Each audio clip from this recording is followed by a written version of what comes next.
Tá começando mais um De Frente com Cris, o seu podcast em streaming todas as segundas-feiras, trazendo para vocês assuntos que estão em alta na rádio, TV ou internet.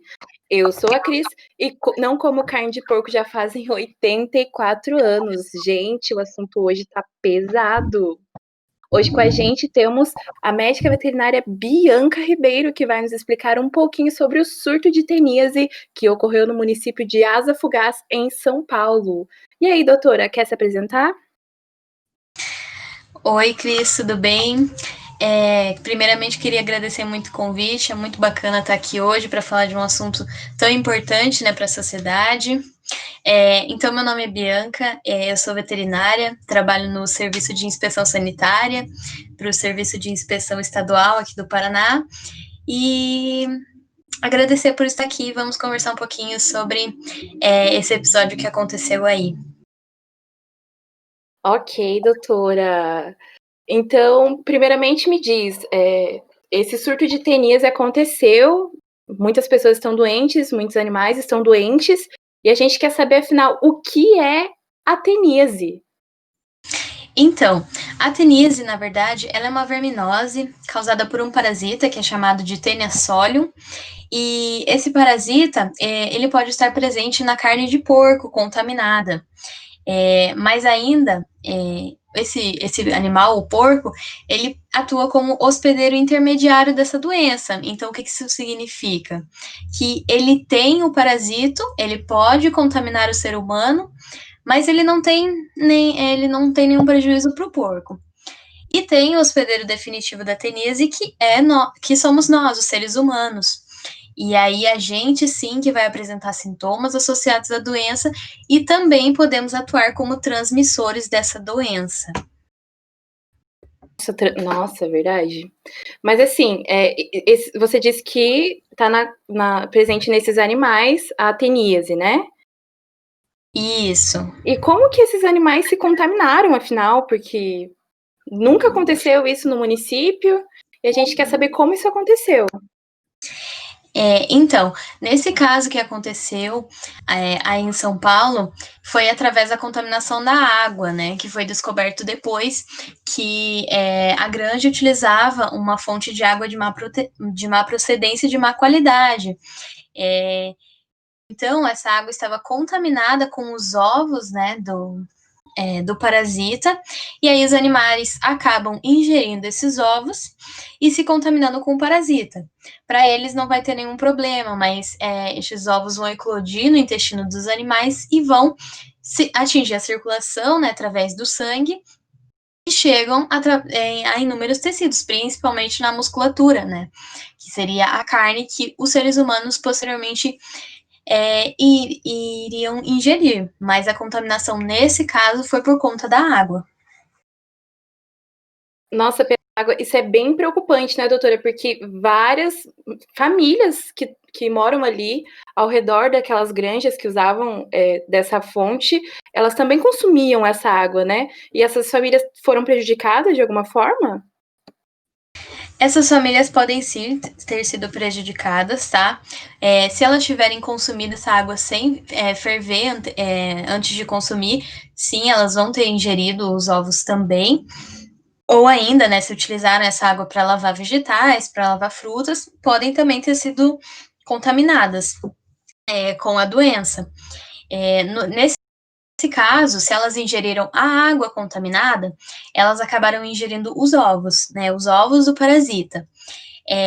No ser humano, isso vai levar à doença denominada de cisticercose, que seria a forma da doença em que os ovos ingeridos, eles vão eclodir ali no trato gastrointestinal, né, da pessoa, do ser humano, e aí esses podem se disseminar pela circulação e atingir órgãos como cérebro, coração, musculatura, e aí causar formas mais graves da doença. Então, essa cistercose, ela é mais grave do que a teníase. Isso, a cisticercose é a forma grave, e ela acontece através da ingestão de água ou até mesmo de alimentos que foram contaminados, né? Então, frutas ou vegetais, né? Que estão contaminados com os ovos do parasita, tá? Já a teníase, né, que é uma outra forma da doença, ela vai acontecer através da ingestão da carne de porco mal cozida. E aí, isso vai causar teníase, que seria a forma que fica solitária, né, que é aquele verme grandão que fica no intestino do ser humano. Entendi. Tá, então, calma. Esses vermes ficam no intestino delgado dos seres humanos e eu, né, leiga do jeito que sou, sempre ouvi a minha avó falando que tá lá com solitária, que era um verme extremamente grande, a gente morria de medo e tal. Então, isso deve causar uma dor muito forte, né? Um verme enorme ali no seu intestino. O que mais que pode ser sentido, assim, pelos humanos? Então, no caso da cisticercose, né, que é quando você come a carne de porco mal cozida ali, ingere o cisticerco que está na carne, né, que são os pequenos cistos que ficam na musculatura, ele desenvolve a solitária no intestino do ser humano, né, que daí forma aquele verme grandão, né, que a avó fala da solitária. E sim, com certeza causa um desconforto, uma dor bem grande, porque é um parasita enorme, né, que fica no seu intestino, pode causar diarreia também, pode causar náusea, enjoo. Também pode ser vista a eliminação das proglotes, que são partes do verme que vão sendo eliminadas nas fezes. Então, às vezes, é dessa forma que a gente acaba, a pessoa acaba tipo, vendo, né, aquilo e achando estranho, né, como se fosse um pedacinho branco do verme, né, nas fezes. Mas pode causar dor também, com certeza, e diarreia, são um dos principais sinais dessa doença no ser humano. E assim, ó, o granjeiro, como que ele sabe, como que ele consegue visualizar que os animais dele estão doentes, né? Estão com esses parasitos? Então, na verdade, na granja em si não tem muito como eles perceberem que o animal tem a doença, porque o porco ele não vai ter nenhum sinal da doença, então ele não vai ter diarreia, não vai ter nada. Ele vai viver a vida normalmente. O que a gente vai visualizar são os cisticercos na carne. Então, quando o animal é abatido, vai lá para o frigorífico. Quando a gente vai olhar lá para o músculo, para a carne do animal, a gente vê pequenas vesículas branquinhas, cistos mais durinhos na musculatura ali da carne. Então, o granjeiro em si ele não vai conseguir perceber, mas ele quando a carne for pro frigorífico, daí sim que a gente vai conseguir perceber que o animal teve, né, o parasito. Ok, doutora, entendi.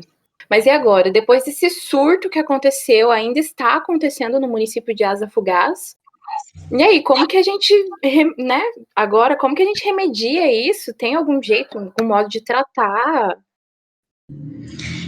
Na verdade, o tratamento ele existe para teníase, né? Que é quando você ingere a carne contaminada e desenvolve a solitária no intestino, aí você consegue fazer o tratamento com antiparasitários, tá?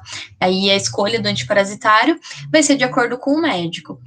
A cisticercose é uma forma bem mais grave, dependendo da onde esses cistos se instalarem, né, principalmente em sistema nervoso, né, no cérebro, levando a neurocisticercose, como a gente conhece, como a gente chama. Aí sim ele vai causar lesões, pode causar lesões neurológicas, dependendo em qual local do cérebro ele se alojar. Pode levar a convulsão, problemas psiquiátricos, desculpa, entre outros. E essa forma é bem mais grave, né? Porque a gente não consegue dissolver, eliminar esse cisto. Mas a forma da teníase, né, que causa diarreia, desconforto abdominal, a gente consegue tratar com antiparasitário. Mas é bom lembrar aqui que, independente do sinal clínico, né, do sintoma que você apresente, é sempre bom procurar um médico, porque é ele que vai conseguir te examinar e instituir o melhor tratamento para o seu caso. Sim. E agora o município, ele está tentando fazer o tratamento das pessoas doentes, né? Mas e depois que tudo isso passar, a prevenção, como que a gente faz isso? Então, a prevenção dessa doença, na verdade, ela é bem simples. Esse município em que ocorreu o surto, ele tem uma população mais carente, né? Por isso que acabou, é uma população mais suscetível à doença. Mas, na verdade, a gente fazer o controle, né, a prevenção, seria a educação sanitária da população. Então, instituir as pessoas a não defecarem em locais próximos à água, em locais próximos a plantações de alimentos, né? Políticas públicas de instalação de fossas e rede de esgoto, né, para essas pessoas e poderem ter um sistema sanitário mais adequado, evitar sempre o uso de fezes humanas como fertilizantes, né, para as hortas, para as plantações, principalmente quando, às vezes, as famílias, né, fazem uma produção local ali pequena e fezes humanas. Então, nunca utilizar fezes humanas para adubar as plantações. Sempre tratar as pessoas doentes, fazer o tratamento, diagnóstico e tratamento adequado dessas pessoas. Um médico veterinário responsável nos matadouros e frigoríficos fazendo a inspeção e garantindo a boa qualidade da carne. Sempre ingerir a carne inspecionada, então sempre aquela carne que tem o selo de inspeção, seja ele municipal, estadual ou até mesmo federal. Então, sempre carne inspecionada. Fazer higienização adequada de vegetais, frutas, principalmente aqueles, né, que a gente come cru, que não passam por um processo de cocção prévio. Então, tudo isso é uma forma de prevenção, e que, se a gente for parar para pensar, não é uma forma de prevenção muito complexa, né? Sim, sim. Mas o município agora vai ter um trabalhinho, né, doutora? Porque a gente vê aí mais uma doença que podia ter sido evitada com a simples presença de um médico veterinário na Secretaria da Saúde, nos poderes públicos, fazendo ali a vistoria dos abatedouros, dos açougues de maneira adequada, não é mesmo? Eu diria que milhares de pessoas não sabem a importância do médico veterinário para a saúde pública. Com certeza. Na verdade, o município vai ter, sim, com certeza, um trabalho para eliminar a doença.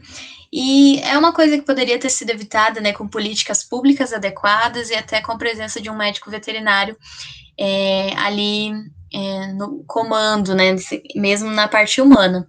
Muitas pessoas não sabem da importância desse profissional, né, para a saúde pública, para a saúde humana. E, na verdade, ele é um profissional essencial, né? Porque muitas doenças hoje são transmitidas por animais, né? E somos nós que conhecemos essas doenças, e não só a forma como elas se apresentam no animal, nós também conhecemos como esse animal pode transmitir para as pessoas, né? Essa doença, e como que a gente pode evitar que isso aconteça. Então, hoje a gente trabalha muito com o conceito de saúde única, né? Que seria a integração entre saúde animal, saúde humana e saúde ambiental. E assim a gente consegue evitar que animais transmitam doenças para os seres humanos, né? Principalmente aí quando a gente atua no serviço de inspeção, né, inspeção sanitária, que a gente garante que os produtos de origem animal possam acabar contaminando uma população, como foi o caso que ocorreu aí no município. Ok, doutora, eu gostaria de agradecer imensamente pela sua presença aqui no De Frente com Cris e deixar aberto o convite para você voltar sempre para falar um pouquinho com a gente sobre doenças e essas coisas aqui que a gente se interessa muito, viu? Eu que agradeço o convite, foi muito bacana ter esse papo aqui com vocês. Espero que tenha passado um pouquinho do meu conhecimento aí para vocês e para você e para os seus ouvintes. Ai, que isso.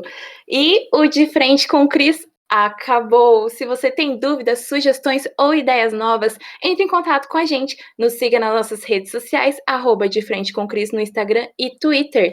Segunda-feira, nós estaremos de volta falando com um convidado sobre o aparecimento do chupacabra no município de Apiaí, em São Paulo. Você não pode perder essa história maluquíssima. Será que ele existe mesmo? Essas e outras informações você só encontra aqui. Um beijo, até a próxima. Tchau, tchau.